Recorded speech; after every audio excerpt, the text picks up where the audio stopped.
What's up guys and welcome back to the Andy Sense. और क्या हाल है तुम लोगों का?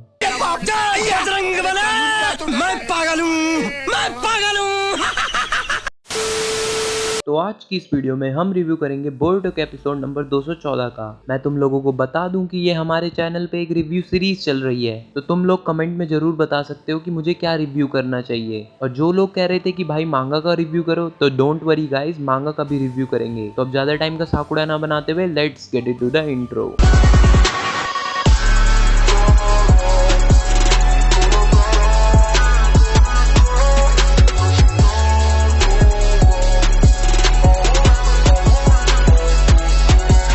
तो एपिसोड का नाम है प्रीडेस्टाइन्ड फेट, जो कि हमारे काशिन कोजी की फेट के लिए रखा गया है। तो एपिसोड की शुरुआत होती है जिगेन के जलने से, और एक तरफ जहां आमाडो बताने वाला होता है कि how to kill an Otsutsuki, whereas हमारा बोरुतो पहले से ही सोच लेता है कि ये फ्लेम्स ओत्सुत्सुकी को मारती हैं। फिर हमारा कावाकी बोलता है कि वो फ्लेम्स चाक्रा से नहीं बनी है, दे आर नेचुरल। बट फिर जिगेन अपनी स्पेशल एबिलिटी सुकुना हिकुना से उन फ्लेम को श्रिंक करने की कोशिश करता है। और आमाडो ये भी बताता है कि जिगेन सिर्फ खुद ही को नहीं, हर नॉन लिविंग चीज को भी श्रिंक कर सकता है। लेकिन ये सब करने में जिगेन की हवा टाइट हो रखी होती है। आखिर उसकी बॉडी उस टाइम पे 10% चार्ज पे जो थी, और इसी टाइम का आमाडो भी इंतजार कर रहा था जब जिगेन की बॉडी अपनी लिमिट रीच कर चुकी है। और ये सब देखने के बाद नारुतो कहता है कि शायद ये अब जिगेन का एंड है। और फिर नारुतो आमाडो से पूछता है कि क्या यही तरीका है एक ओत्सुत्सुकी को मारने का? तो हमारा सासुके बोलता है, 何を寝ぼけたことを言ってるこのうすらトンカチが。 मतलब हमारे 7th होकागे को लूजर बोला, वो भी अकेले में नहीं, सबके सामने। सासुके बोलता है कि उसके पास कारमा है, और जब तक उसके पास कारमा है वो मर नहीं सकता। यहाँ तक कि उसके पास 2 वेसल भी हैं, जिगेन और कावाकी। इन शॉर्ट वो 2 बार रिबर्थ ले सकता है। और फिर सासुके आमाडो से कहता है कि तुमने बोला था कि जिगेन की बॉडी इशिकी के लिए सही नहीं है, इसलिए उसे कावाकी की बॉडी चाहिए रीइंकार्नेट होने के लिए। और फिर अगर जिगेन अभी इशिकी के साथ मर जाता है तो कावाकी ही वेसल बचेगा। और ये सब सुन के कावाकी आमाडो को मारने जाता है, और फिर इन सब के बीच सासुके जो स्टंट दिखाता है वो भी ऑसम सा था यार। मतलब तुम खुद ही देखो।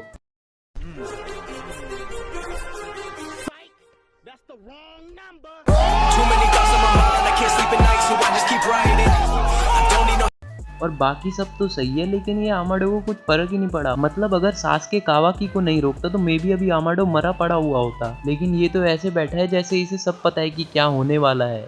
कभी कभी लगता है कि पुनीत भगवान है।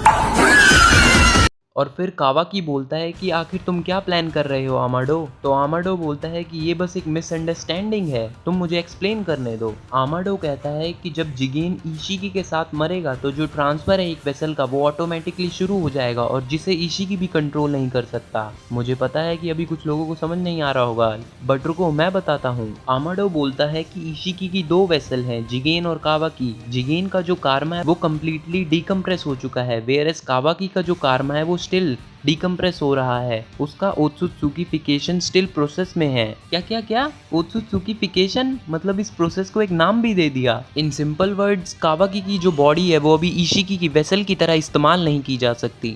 और दूसरी तरफ जहां जिगेन स्टिल जल रहा होता है, अब टाइम आ चुका था कि इशिकी ओत्सुत्सुकी अपनी ट्रू फॉर्म दिखाए। और आमाडो बोलता है कि कावाकी अच्छा है तुम यही हो, ये वो चीज है जो मैं खुद अपनी आंखों से देखना चाहता हूँ। और आमाडो के बोलने के बाद ही कावाकी का कारमा उसकी पूरी बॉडी पे स्प्रेड हो जाता है, जिसे देखने के बाद बोरुतो बोलता है कि व्हाट्स हैपनिंग टू हिम। और फिर आमाडो बोलता है कि क्या तुम थोड़ी देर शांत नहीं रह सकते, ये मैं भी पहली बार ही देख रहा हूँ। और फिर जस्ट 1 सेकंड बाद कावाकी की बॉडी से उसका कारमा इरेज्ड हो जाता है। एक टाइम के लिए किसी को भी कुछ समझ नहीं आ रहा था कि आखिर ये हो क्या रहा है, लेकिन ये जीनियस बैठा है ना, ये सब बता देगा। पुनीत भगवान है।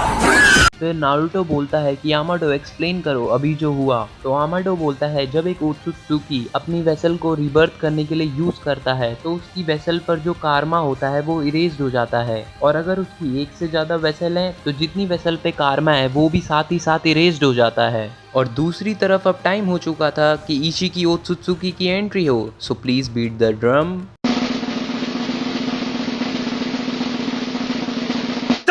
तो एक तरफ जब इशिकी की एंट्री होती है तो हमें उसकी आंख में एक अलग सा डोजुत्सु दिखाई देता है और वही डोजुत्सु सुकुना हिकुना को भी परफॉर्म करता है, क्योंकि धीरे धीरे वहाँ के सभी पिलर छोटे होने लगते हैं और साथ ही साथ काशिन कोजी का डोट भी डिसअपियर हो जाता है। तो जब दूसरी तरफ वीडियो शो होना बंद हो जाता है तो हमारा नारुतो आमाडो से पूछता है कि क्या काशिन कोजी सही होगा। तो आमाडो बोलता है कि हमारा प्लान बिल्कुल सही गया, हमने इशिकी को जिगेन की बॉडी से निकाल दिया और कोजी ने भी अपना काम पूरा कर दिया है। तो नारुतो बोलता है इसका मतलब वो वापस नहीं आ पाएगा। फिर आमाडो बोलता है कि आखिर तुम कहना क्या चाहते हो, why are you bothering so much. तो नारुतो बोलता है कि मुझे खुद नहीं पता कि आखिर मैं काशिन कोजी से इतना कंसर्न क्यों हूँ। अरे हाय नारुतो यार। देवा देवा देवा, मैं तो तेरे को हरामी समझता था, तो राम निकला रे, देव मानुस निकला रे। और दूसरी तरफ जहां इशिकी अपने डोजुत्सु की मदद से सभी पिलर को श्रिंक कर चुका होता है, इस बार वो काशिन कोजी के मास्क को श्रिंक करता है और बोलता है कि हर किसी की एक प्रीडेस्टाइन्ड फेट होती है और उस आदमी की फेट एक बदलाव लाने वाले सितारे जैसी थी। अब मैं समझा आमाडो उस आदमी की फेट को इस्तेमाल करके एक चेंज लाना चाहता था। और उसके बाद आखिर काशिन कोजी है कौन ये सबको पता चल जाता है। इशिकी बोलता है द लेजेंडरी सानिन जिराया का क्लोन, तुम यहाँ मरोगे और ये तुम्हारी डेस्टिनी है। और इस एपिसोड में इतनी डेस्टिनी की बात चल रही थी कि ये सब देख के मेरे को नेजी की याद आ गई। और फिर काशिन कोजी फायर स्टाइल से हमला करता है लेकिन इशिकी उसे भी श्रिंक कर देता है। और फिर काशिन कोजी बोलता है इन दैट केस वो रैगिंग लायन मेन का इस्तेमाल करता है। और ये सीन कुछ जाना पहचाना नहीं लग रहा, मतलब ये फाइट सच में यार पेन वाली फाइट जैसी लग रही थी। और सिर्फ यही सीन नहीं, अभी आगे भी देखना। और इसके बाद इशिकी काशिन कोजी के बालों पे बैठ के जो बैडएस तरीके से बोलता है कि तुम कुछ भी करो सब यूजलेस है, तुम मुझे नहीं मार सकते, वो सीन भी ओपी था यार। फिर इशिकी बोलता है कि मेरी बॉडी इनक्रेडिबल पावर से भरी हुई है और उसी पावर की वजह से कुछ ही टाइम में ये बॉडी डिस्ट्रॉय हो जाएगी, शायद मेरे पास बस कुछ ही दिन का टाइम है। और इसके अलावा मैंने कावाकी का कारमा भी खो दिया है।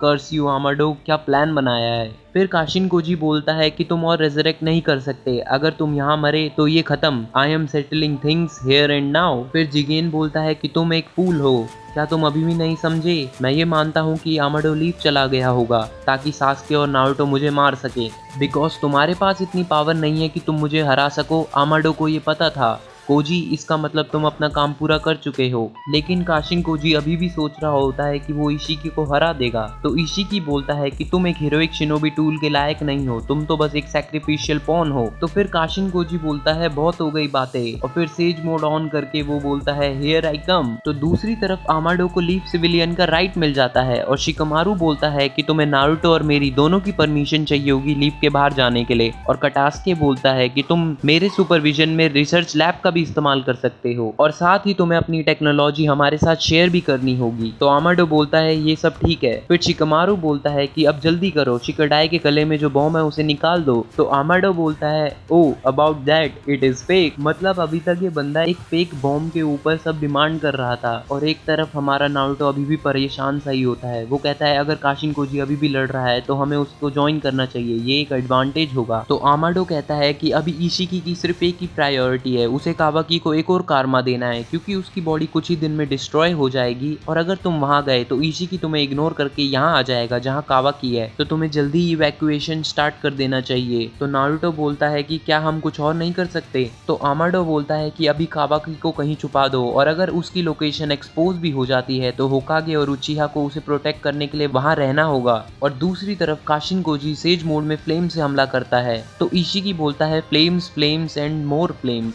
ये बहुत बोरिंग है काशिन कोजी। फिर काशिन कोजी एक मैसिव रसिंगान से हमला करता है। तो कुछ याद आया, ये बिल्कुल पेन वाली फाइट जैसा नहीं लग रहा अब। और फिर काशिन कोजी इशिकी को दो चॉइस देता है कि या तो तुम्हारे टुकड़े करूं या तुम्हें राख बना दूं। लेकिन फिर इशिकी अपनी एबिलिटी की मदद से एक पिलर को काशिन कोजी के हाथ पे मार देता है और बोलता है कि थोड़ी देर पहले तक ये पिलर सिर्फ ऑर्डिनरी स्टोन थे लेकिन अब ये तुम्हारी कब्र बनेंगे। तो बस यहाँ हमारा एपिसोड खत्म हो जाता है। तो अब बात करें ऑल ओवर रिव्यू की, तो मैं इस एपिसोड को दूंगा 9 आउट ऑफ 10। यार बहुत बढ़िया एपिसोड था ये, इवन एनिमेशन भी बहुत अच्छा था और सस्पेंस पे सस्पेंस जो इन्होंने बना के रखा है यार। तो बस आज की वीडियो के लिए इतना ही, और अगर तुम्हें ये वीडियो पसंद आए तो नीचे 2 बटन है दबा दो और मुझे बताने की जरूरत नहीं है मैं कौन से 2 बटन की बात कर रहा हूँ। तो नेक्स्ट वीडियो तक के लिए बाय बाय।